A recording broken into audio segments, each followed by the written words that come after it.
ನಮಸ್ಕಾರ ವೀಕ್ಷಕರೇ. ಹಾಂಟಾ ವೈರಸ್ ಇದೊಂದು ಪ್ಯಾಂಡಮಿಕ್ ಆಗ್ಬೋದಾ ಅಂತ ಪ್ರಶ್ನೆ ಎಲ್ಲರಿಗೂ ಹುಟ್ಬಿಟ್ಟಿದೆ. ಯಾಕೆ ಅಂದ್ರೆ ಈಗ ಆಲ್ರೆಡಿ ಒಂದು ಶಿಪ್ ಸಮುದ್ರದಲ್ಲಿ ಸುಮಾರು ದಿನಗಳಿಂದ ನಿಂತಿದೆ. ಈ ಶಿಪ್ ಬಗ್ಗೆ ಎಲ್ಲಾ ಕಡೆ ಇನ್ಫಾರ್ಮೇಶನ್ ಶೇರ್ ಆಗ್ತಾನೆ ಇದೆ. ಈ ಶಿಪ್ ಅಲ್ಲಿರುವಂತ ಸುಮಾರು 140 ಜನಕ್ಕೆ ಈ ಹಾಂಟಾ ವೈರಸ್ ಅನ್ನೋದು ಸ್ಪ್ರೆಡ್ ಆಗಿರೋ ಚಾನ್ಸಸ್ ಇದೆ. ಸದ್ಯಕ್ಕೆ ಒಂದು 3-4 ಜನ ಈ ಕಾಯಿಲೆಯಿಂದ ಸತ್ತಿದ್ದಾರೆ. ಈ ಹಾಂಟಾ ವೈರಸ್ ಅನ್ನೋದು ಕೋವಿಡ್ ತರನೇ ಒಂದು ಪ್ಯಾಂಡಮಿಕ್ ಆಗುತ್ತೆ. ಯಾಕೆ ಅಂದ್ರೆ ಆ ಶಿಪ್ ಅಲ್ಲಿರೋ ಜನರನ್ನ ಯಾವುದೇ ದೇಶದವರು ಒಳಗಡೆ ಬಿಟ್ಕೊಳ್ಳೋದಿಕ್ಕೆ ರೆಡಿ ಇಲ್ಲ. ಅಂತ ಪ್ರಾಬ್ಲಮ್ ಈಗ ಫೇಸ್ ಮಾಡ್ತಾ ಇದ್ದಾರೆ ಈ ಜನ.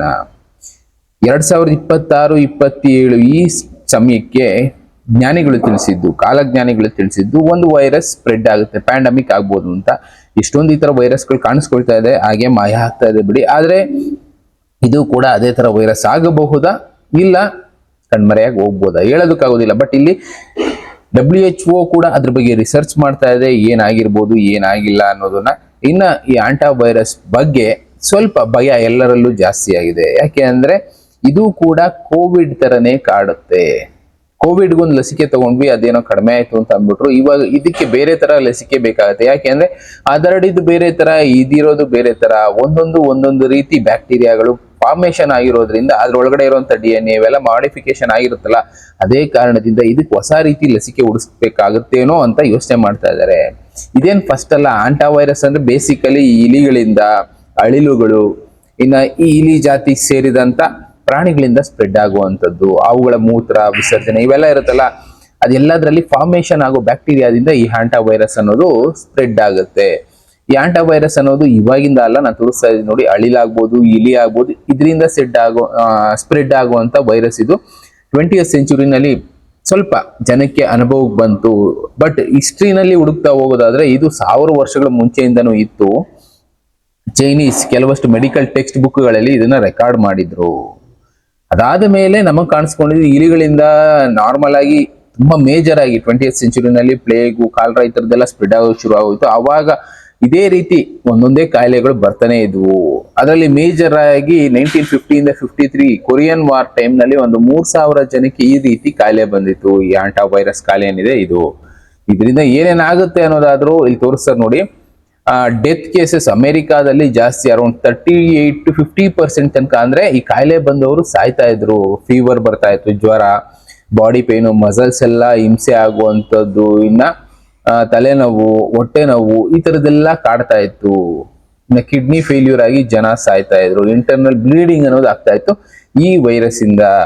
ಈಗ ಈ ಸಮಯದಲ್ಲಿ ಇದು ಯಾವ ರೀತಿ ಬೇಕಾದ್ರೂ ಸ್ಪ್ರೆಡ್ ಆಗ್ಬೋದು, ಮನುಷ್ಯರಿಂದ ಮನುಷ್ಯ ಸ್ಪ್ರೆಡ್ ಆಗ್ಬೋದು. ಇನ್ನ ನಾವು ಮನೆ ಹತ್ರ ಇಲಿಗಳು ಗಲೀಜ್ ಮಾಡಿರುತ್ತೆ, ಅಳಿಲುಗಳು ಗಲೀಜ್ ಮಾಡಿರುತ್ತೆ ಅಂತ ಕಸ ಗುಡಿಸ್ತೀವಿ, ಇಲ್ಲ ಇನ್ನೊಂದೇನೋ ಮಾಡ್ತೀವಿ, ಅದರಿಂದ ಕೂಡ ಸ್ಪ್ರೆಡ್ ಆಗ್ಬೋದು. ಇಲ್ಲ ಇಲಿಗಳು ತಿಂದು ಬಿಟ್ಟಿರೋ ಫುಡ್ ಇಂದ, ಅಳಿಲುಗಳು ತಿಂದು ಬಿಟ್ಟಿರೋ ಫುಡ್ ಇಂದ, ಆ ಜಾತಿಗೆ ಸೇರಿದ ಪ್ರಾಣಿಗಳು ತಿಂದು ಬಿಟ್ಟಿರೋ ಫುಡ್ ಇಂದ ಕೂಡ ಇದು ಸ್ಪ್ರೆಡ್ ಆಗ್ಬೋದು. ಸ್ವಲ್ಪ ಹುಷಾರು ಅಂತಾನೆ ಹೇಳ್ತಾ ಇದ್ದಾರೆ. ಮನುಷ್ಯರಿಂದ ಮನುಷ್ಯ ಸ್ಪ್ರೆಡ್ ಆಗುತ್ತೆ.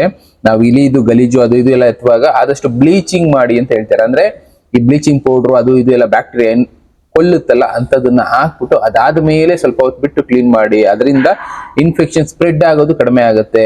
ಟೈಮು, ವೆದರ್ ವೇರಿಯೇಷನ್ ಆಗ್ತಾ ಇರುತ್ತಲ್ಲ, ಯಾವಾಗ ಏನು ಸ್ಪ್ರೆಡ್ ಆಗುತ್ತೆ ಹೇಳೋದಕ್ಕಾಗೋದಿಲ್ಲ. ಅದನ್ನೇ ತೋರಿಸ್ತಾರೆ ನೋಡಿ.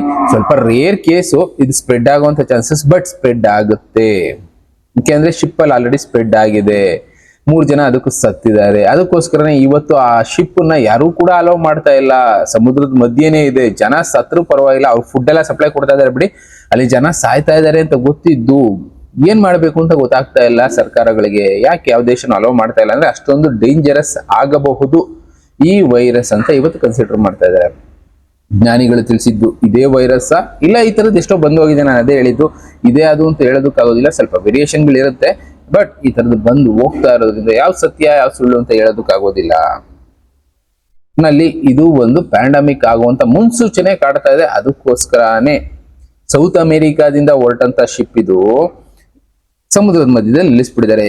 ಈಗ ಅಮೆರಿಕಾದಲ್ಲಿ ಕೆಲವಷ್ಟು ಕಡೆ ಇದರ ತಪಾಸಣೆ ನಡೆಸ್ತಾ ಇದ್ದಾರೆ. ಅಂದ್ರೆ ಆಂಟಾ ವೈರಸ್ ಇಂದ ಯಾರಾದ್ರೂ ಇನ್ಫೆಕ್ಟ್ ಆಗಿದಾರಾ, ಆ ಶಿಪ್ ಅಲ್ಲಿ ಹೋಗಿರೋರು ಯಾರ್ಯಾರು, ಆ ಶಿಪ್ ಅಲ್ಲಿ ಇದ್ದವರ ಫ್ಯಾಮಿಲಿ ಮೆಂಬರ್ಸ್ ಯಾರ್ಯಾರು, ಅವ್ರನ್ನೆಲ್ಲ ಈಗ ಕ್ವಾರಂಟೈನ್ ಮಾಡೋ ಕೆಲಸ ಮಾಡ್ತಾ ಇದ್ದಾರೆ. ಯಾಕೆ ಅಂದ್ರೆ ನಾನು ಹೇಳಿದ್ನಲ್ಲ, ಸ್ಪ್ರೆಡ್ ಆಗೋ ಚಾನ್ಸಸ್ ರೇರ್ ಕೇಸ್ ಆದ್ರೂ ಸ್ಪ್ರೆಡ್ ಆಗ್ಬಿಡುತ್ತೆ. ಒಂದ್ಸಲ ಸ್ಪ್ರೆಡ್ ಆದಾಗ ಅವರ ಬಾಡಿಗೆ ಅನುಸಾರವಾಗಿ ಅಲ್ಲಿ ಮಾಡಿಫಿಕೇಶನ್ ಅನ್ನೋದಾಗುತ್ತೆ. ಆ ವೈರಸ್ ಅಲ್ಲಿ ಮಾಡಿಫಿಕೇಶನ್ ಆಗಿ ಕೋವಿಡ್ ಅಲ್ಲಿ ನೋಡಿದ್ವಲ್ಲ ಎಷ್ಟೊಂದು ವೆರೈಟೀಸ್ ಆಫ್ ಮಾಡಿಫಿಕೇಶನ್ ಆಗೋದು, ಅದೇ ರೀತಿ ಇದರಲ್ಲೂ ಹ್ಯಾಂಟಾ ವೈರಸ್ ಅಲ್ಲಿ ಮಾಡಿಫಿಕೇಶನ್ ಆಗಿ ಬೇರೆಯವ್ರಿಗೆ ಸ್ಪ್ರೆಡ್ ಆಗೋ ಚಾನ್ಸಸ್ ಇರುತ್ತೆ. ಅದನ್ನೇ ಇಲ್ಲಿ WHO ಕೂಡ ಹೇಳ್ತಾ ಇರೋದು, ತುಂಬಾ ಜನ ರಿಸ್ಕ್ ಅಲ್ಲಿ ಇದ್ದಾರೆ, ಅದಕ್ಕೋಸ್ಕರ ಈ ಶಿಪ್ ನ ಅಲೋ ಮಾಡ್ತಾ ಇಲ್ಲ ದೇಶಗಳು. ಇದು ಅಂತ ಅಲ್ಲ, ಇದ್ರ ರಿಲೇಟೆಡ್ ಎಷ್ಟೆಷ್ಟೋ ಇದಾವೆ ವಿಡಿಯೋಗಳು ನೀವು ನೋಡ್ಬೋದು. ಇದು ಔಟ್ ಬ್ರೇಕ್ ಆಗೋ ಚಾನ್ಸಸ್ ಇರೋದ್ರಿಂದ ಸಮುದ್ರದಲ್ಲೇ ನಿಲ್ಲಿಸಿ ಅಲ್ಲಿ ಟ್ರೀಟ್ಮೆಂಟ್ ಕೊಡೋ ಕೆಲಸ ಮಾಡ್ತಾ ಇದ್ದಾರೆ. ಬೇರೆ ಒಂದು ಶಿಪ್ ಅಲ್ಲಿ ಹೋಗಿ ಜನ ಟ್ರೀಟ್ಮೆಂಟ್ ಕೊಡ್ತಾ ಇದ್ದಾರೆ, ಬರ್ತಾ ಇದ್ದಾರೆ. ಇನ್ನೊಂದೇನಂದ್ರೆ ಸಮುದ್ರದಲ್ಲಿರೋದ್ರಿಂದ ಇದು ಅಡ್ವಾಂಟೇಜ್, ಬ್ಯಾಕ್ಟೀರಿಯಾ ಸ್ಪ್ರೆಡ್ ಆಗೋದಿಲ್ಲ. ಉಪ್ಪು ನೀರಲ್ಲಿ ಯಾವುದೇ ಬ್ಯಾಕ್ಟೀರಿಯಾಗಳು ಉಳಿಯೋದಿಲ್ಲ. ಕೆಲವೊಂದು ಸಲ ಯಾವುದೋ ಸಣ್ಣ ಪುಟ್ಟ ಬ್ಯಾಕ್ಟೀರಿಯಾ ಉಳ್ಕೋಬಹುದು, ಬಟ್ ಆದ್ರೆ ಮೇನ್ ಆಗಿ ಉಪ್ಪು ನೀರಲ್ಲಿ ಬ್ಯಾಕ್ಟೀರಿಯಾಗಳು ಸ್ಪ್ರೆಡ್ ಆಗೋದಿಲ್ಲ. ಆ ಕಾರಣಕ್ಕೋಸ್ಕರನೇ ಇದನ್ನ ಲ್ಯಾಂಡ್ ಅಲ್ಲಿ ಬಿಟ್ಕೊಳ್ತಾ ಇಲ್ಲ ಯಾರು ಕೂಡ. ಆಫ್ರಿಕಾದ ಒಂದು ಭಾಗದಲ್ಲಿ ಈಗ ವೇಟಿಂಗ್ ಪೀರಿಯಡ್ ಅಲ್ಲಿ ಇಟ್ಟಿದ್ದಾರೆ ಈ ಶಿಪ್ ನ. ಆದ್ರೆ ಇಲ್ಲಿ ಒಂದು ಹಿಂಟ್ ನ ಹಿಸ್ಟ್ರಿನಲ್ಲೇ ಕೊಟ್ಟಿದ್ರು. ಒಂದು ಫಿಲಂ ಬಂದಿತ್ತು, ಆ ಫಿಲಂ ಎಪಿಸೋಡ್ ಗಳಲ್ಲಿ ಒಂದು ಹಿಸ್ಟ್ರಿನಲ್ಲಿ ತೋರಿಸ್ತಾ ಹೋಗ್ತಾರೆ ನೋಡಿ. Because I'm a dangerous man, because I know too much about the truth. Now that end of the world apocalyptic garbage, you right? You know my work? I was right about Dallas, wasn't I? How are you right? Are you familiar with the hantavirus, Agent Mulder? Yeah, it was a deadly virus spread by field mice in the southwestern United States several years ago. According to the newspaper, FEMA was called out to manage an outbreak of the hantavirus. Are you familiar with what the Federal Emergency Management Agency's real power is? FEMA allows the White House to suspend constitutional government upon declaration of a national emergency. Think about that. What is an agency with such broad sweeping power doing managing a small viral outbreak in suburban Texas? You're saying it wasn't such a small outbreak? No. I'm saying it wasn't the hantavirus. Well, what was it?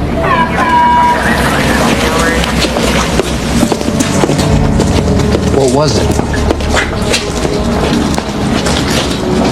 When we were young men in the military, your father and I were recruited for a project. They told us it was biological warfare or virus. What killed those men? What killed them, I won't even write about. We have no context for what killed those men, or any appreciation of the scale at which it'll be unleashed in the future. A plague? A plague to end all plagues, Agent Mulder. A silent weapon for a quiet war. The systematic release of an indiscriminate organism for which the men who will bring it on still have no cure. They've been working on this for 50 years. While the rest of the world have been fighting crooks and commies, these men have been secretly negotiating a planned Armageddon. Negotiating with whom? I think you know. The timetable has been set. It'll happen on a holiday when people are away from their homes. The president will declare a state of emergency, at which time all government, all federal agencies will come under the power of the Federal Emergency Management Agency.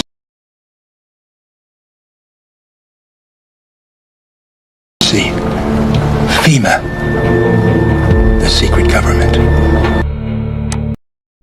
ಇಲ್ಲಿ ಅವ್ರು ಹೇಳ್ತಾ ಇರೋದು X files ಅಂತ ಒಂದು film ಇಲ್ಲ ಎಪಿಸೋಡ್ಸ್ಗಳು ಬಂದಿತ್ತು. ಆ period ಅಲ್ಲಿ ಈ ಹ್ಯಾಂಟಾ ವೈರಸ್ ಬಗ್ಗೆ ಡಿಸ್ಕಸ್ ಮಾಡಿದ್ರು. ಹ್ಯಾಂಟಾ ವೈರಸ್ ಅನ್ನೋದು ಒಂದು ಬಯೋಲಾಜಿಕಲ್ ವೆಪನ್ ಕೂಡ ಆಗಿತ್ತು ಆ ಟೈಮ್ಗೆ. ಬಯೋಲಾಜಿಕಲ್ ವೆಪನ್ ಅಂದ್ರೆ ಪ್ಲೇಗ್ ಅನ್ನೋದು ಮಹಾಯುದ್ಧಗಳ ನಡೆಯೋ ಟೈಮ್ನಲ್ಲಿ ಬಂದಿತ್ತು. ಲಕ್ಷಾಂತರ ಜನ ಈ ಪ್ಲೇಗ್ಗೆ ಸತ್ತಿದ್ರು, ಗುಳೆ ಹೋಗಿದ್ರು, ಊರೂರನ್ನೇ ಬಿಟ್ಟೊಟ್ಟೋಗಿದ್ರು ಅಂತ ಪರಿಸ್ಥಿತಿ ಒಂದು ಕಾಲದಲ್ಲಿ ಬಂದಿತ್ತು.